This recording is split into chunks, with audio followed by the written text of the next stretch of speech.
ये कहानी एक समय की है जब एक खूंखार डाकू ने अपने आत्मविश्वास की परीक्षा में महात्मा बुद्ध के साथ मुकाबला किया। इस आदर्शवादी और धार्मिक संग्राम में दो व्यक्तित्वों के भीतरी ताकतों का मुकाबला होने वाला है, जिसने उनके सोच, व्यवहार और जीवन को प्रभावित किया। इस अनोखे संग्राम में क्या महात्मा बुद्ध के आत्मविश्वास और प्रेम का आदर्श खूंखार डाकू को पराजित कर सकेगा? आइए हम इस उत्कृष्ट युद्ध के बारे में अधिक जानते हैं। एक समय की बात है, महात्मा बुद्ध बिहार के पास एक राज्य में भ्रमण पर जा रहे थे। तभी वहां के एक गांव में वह रात गुजरने के लिए रुक गए और फिर वहां के लोग खूंखार डाकू अंगुलीमाल के बारे में बात करने लगते हैं। तभी महात्मा जी ने उन आदमियों को बुलाकर पूछा कि भाई, आप लोग किसकी बात कर रहे हो? तब आदमियों ने बताया कि महात्मा जी, हम डाकू अंगुलीमाल के बारे में बात कर रहे हैं। तब महात्मा जी ने पूछा, अंगुलीमाल कौन है ये? तब उत्तर में उन आदमियों ने कहा, महात्मा जी, वह बहुत ही खूंखार डाकू है जिसने अपनी दहशत से लोगों को परेशान कर रखा है। वह डाकू उसके इलाके में जाने वाले राहगीरों को लूटता है और यहीं पर उसका खूंखारपन खत्म नहीं होता। वह लोगों के उंगलियों को काट लेता है और फिर उनकी माला बनाकर अपने गले में पहनता है। तब महात्मा जी ने बड़ी शालीनता से पूछा कि अंगुलीमाल डाकू मिलता कहाँ है? तब उन लोगों ने जवाब दिया कि वो यहाँ से कुछ दूरी पर चलकर एक घनघोर जंगल है, वही उस अंगुलीमाल डाकू का बसेरा है। तब महात्मा जी ने कहा, ठीक है, और अपने शिष्यों को बोला कि तुम सब अब विश्राम करो, कल सुबह होते ही हमें जल्दी निकलना है। सुबह हुई और महात्मा जी ने अपने शिष्यों को कहा कि चलो शिष्यों, अब हमें उस जंगल की ओर प्रस्थान करना है। तब सभी शिष्य डर गए और बोले, जंगल की तरफ? लेकिन गुरुजी, वहां तो डाकू अंगुलीमाल का वास है। अगर हम वहां जाएंगे तो वह हमें मार डालेगा और हमारी अंगुलियां काटकर उनकी माला बनाकर धारण करेगा।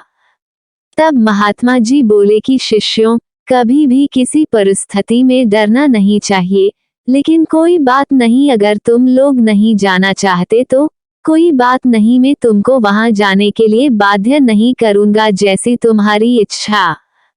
महात्मा जी जंगल की तरफ प्रस्थान करने के लिए ज्यों ही प्रस्तुत हुए, गांव के लोगों और शिष्यों ने उन्हें बहुत रोका, लेकिन वह नहीं माने और जंगल की ओर चल पड़े। और फिर अंततः वह जंगल पहुंच गए जहां की अंगुलीमाल रहता था। जब उस डाकू की नजर महात्मा जी पर पड़ी, तब वो महात्मा जी को बड़े आश्चर्यजनक तरीके से देखने लगा और सोचने लगा कि इस जंगल में आदमी साथ मिलकर भी नहीं आते और ये यहाँ अकेला चला आया। तब उसने महात्मा जी से पूछा कि कौन हो तुम? महात्मा जी ने कहा, मैं एक राहगीर हूँ। अंगुलीमाल ने कहा, भाई तुम यहाँ अकेले आ गए हो, तुम्हें पता नहीं मैं कौन हूँ? तब महात्मा जी ने जवाब दिया कि हाँ, तुम भी मेरे ही तरह एक इंसान हो। तब अंगुलीमाल ने कहा कि लगता है तुम इस जगह नए आए हो, तुम्हें शायद मेरा नाम नहीं पता। उसने बड़े शालीनता से कहा। महात्मा जी ने कहा, मुझे तुम्हारे बारे में गांव वालों ने बताया था। तब अंगुलीमाल ने कहा, फिर भी तुम यहाँ चले आए, तुम्हें मुझसे डर नहीं लग रहा क्या? तब महात्मा जी ने कहा कि डर कैसा, मुझे तुमसे क्यों डर लगेगा? तब वो डाकू गुस्से से लाल पीला होकर महात्मा जी को घूरने लगा और कहने लगा कि तुम्हें नहीं पता कि मैं कितना ताकतवर हूँ।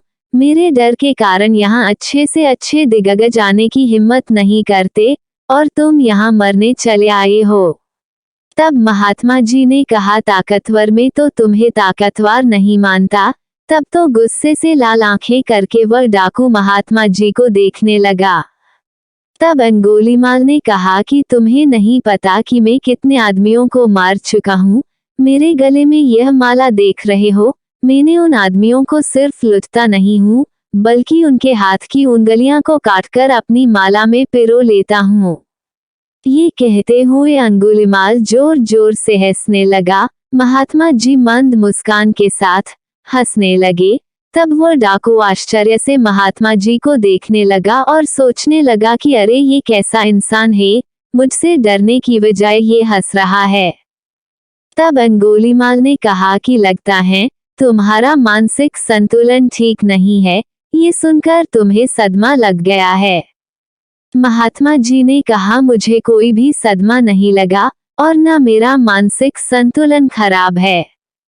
अंगुलीमाल ने कहा तुम्हें मुझ जैसे ताकतवर डाकू से डर नहीं लग रहा, और यह सब सुनकर भी तुम मेरे सामने खड़े हो, यह उससे भी ज्यादा आश्चर्य की बात है। तब महात्मा जी ने कहा कौन ताकतवर? तुम तो मुझे सबसे ज्यादा डरपोक लगते हो। इतना सुनते ही अंगुलीमाल क्रोध से तिलमिला गया और उसने अपनी तलवार निकाल ली और महात्मा जी के गले पर लगा दी। तब महात्मा जी ने कहा मेरी बात तो सुनो भाई। उसने बोला जल्दी बोल, अब मैं तेरे मुख से और कुछ नहीं सुनना चाहता। अरे भाई अगर तुम सच में ताकतवर हो तो तुम सिद्ध करो, तब मैं मानूंगा। अंगुलीमाल ने कहा अच्छा बता मुझे क्या करना होगा अपने ताकतवर सिद्ध होने के लिए। तब महात्मा जी ने कहा कि तुम्हें वो पेड़ दिख रहा है? अंगुलीमाल ने कहा हाँ दिख रहा है, तो क्या करना है? उस पेड़ को गिराना है। महात्मा जी ने कहा नहीं, तुम्हें सिर्फ उस पेड़ से 10 पत्ते तोड़कर लाने हैं। इतना सुनकर अंगुलीमाल जोर जोर से हंसने लगा और हंसते हंसते पेड़ से पत्ते तोड़ लाया और महात्मा जी को देने लगा। महात्मा जी ने कहा जाओ अब ये पत्ते उस पेड़ पर वापस जोड़ कर आओ। तब अंगुलीमाल हैरानी से महात्मा जी को देखने लगा। तब महात्मा जी ने कहा क्यों, क्या हुआ? जाओ जोड़ कर आओ इन पत्तों को। तब अंगुलीमाल बोला कि यह कैसे हो सकता है कि एक बार कोई चीज टूट जाए वह वापस कैसे जुड़ सकती है? तब महात्मा जी बोले क्यों, तुम तो बहुत ताकतवर हो न, फिर इन पत्तों को तुम क्यों नहीं जोड़ सकते? मैं तो तुम्हें जब ही ताकतवर मानूंगा जबकि तुम ये पत्ते वापस पेड़ से जोड़ दोगे, नहीं तो तुम डरपोक हो मेरी नजर में। असली ताकतवर तो वह होता है जो कि टूटी हुई चीजें जोड़ दे, जो चीजें तोड़े वो कैसा ताकतवर? ये सुनकर अंगुलीमाल महात्मा जी के चरणों में गिर गया और उनसे कहने लगा कि महाराज जी मुझे क्षमा करे, सचमुच मुझे आज एहसास हुआ कि मैं कितना बड़ा पापी हूँ। मैंने कितने निर्दोष लोगों का खून बहाया और उन्हें लुटा। महात्मा जी बोले कि तुम्हें अपने पापों का एहसास हुआ, ये बहुत बड़ी बात है।